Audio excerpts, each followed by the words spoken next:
Pemirsa, Badan Anggaran DPR RI dan pemerintah menyepakati asumsi pertumbuhan ekonomi pada 2026 sebesar 5,2 hingga 5,8% terhadap produk domestik bruto. Adapun pendapatan negara tahun depan disepakati pada kisaran 11,71 hingga 12,31% terhadap produk domestik bruto.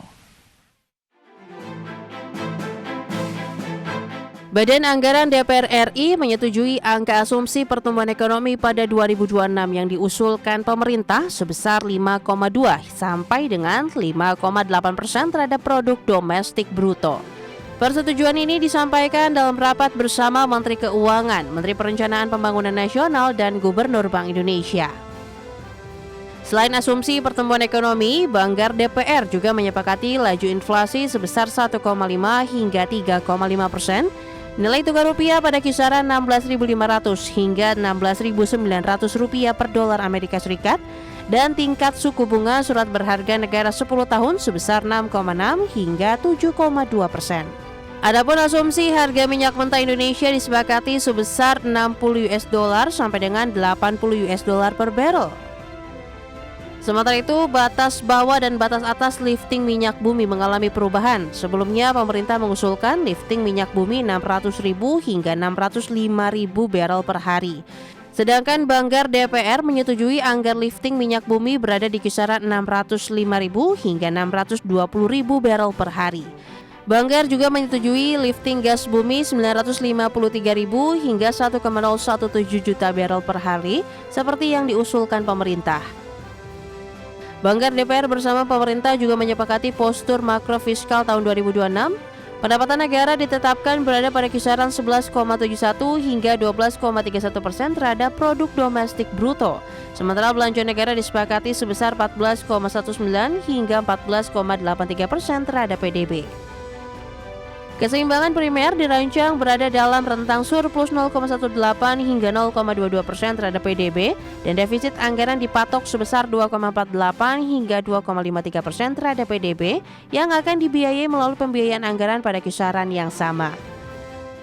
Bapak Ibu sekalian, terhadap persetujuan kali ini yang kita sepakati bersama akan disampaikan di dalam forum paripurna untuk mendapat persetujuan tanggal 24 Juli dan akan menjadi dasar perumusan bagi pemerintah di dalam nota keuangan RAPBN 2026. Dari Jakarta, Tim Liputan, IDEX Channel.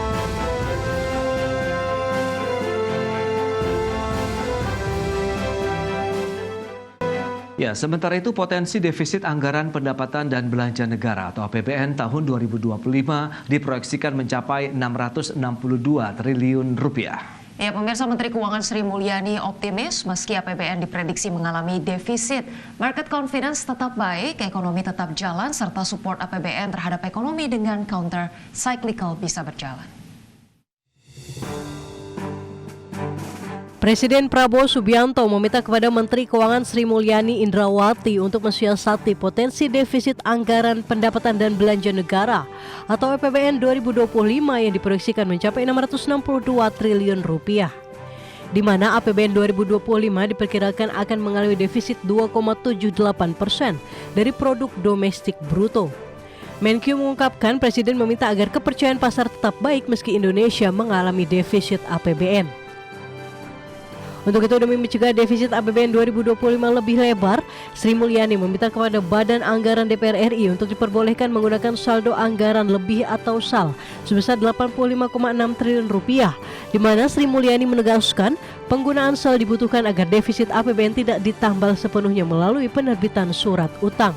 Bahwa tahun ini 2025 outlook dari APBN akan mencapai defisit 2,78%, 2,78% dari PDB. Itu karena dari sisi penerimaan maupun dari sisi belanja negara. Arahan Bapak Presiden sudah sangat lengkap. Reform di sisi penerimaan negara tetap dilakukan sehingga kita bisa mendapatkan penerimaan negara yang memadai. Kemudian defisit harus dijaga pada level yang baik. Dalam hal ini Seperti yang sudah disampaikan di DPR, range-nya saya laporkan kepada Bapak Presiden dan beliau mengatakan apabila bisa dibuat sehingga market confidence bagus, ekonomi kita tetap jalan. Sri Mulyani menambahkan defisit anggaran diperkirakan melebar dikarenakan pendapatan negara berpotensi tidak mencapai target. Pendapatan negara diperkirakan hanya mencapai Rp2.865,5 triliun atau sekitar 95,4% dari target awal. Sementara per semester 1 2025, pendapatan negara neto sebesar Rp1.201,8 triliun dan pendapatan bruto sebesar Rp1.451,6 triliun atau baru 48,3% dari target APBN 2025. Oleh sebab itu, Kementerian Keuangan akan tetap menjalankan reformasi penerimaan negara sehingga Indonesia bisa mendapatkan pemasukan negara yang memadai. Jakarta, Tim Liputan IDX Channel. Baik, kita ke informasi selanjutnya pemirsa terkait dengan kawasan ekonomi khusus di Indonesia mencatatkan kinerja positif di sepanjang tahun 2024. Ya, tercatat investasi yang masuk menembus Rp90,1 triliun atau melampaui target awal sebesar Rp78,1 triliun.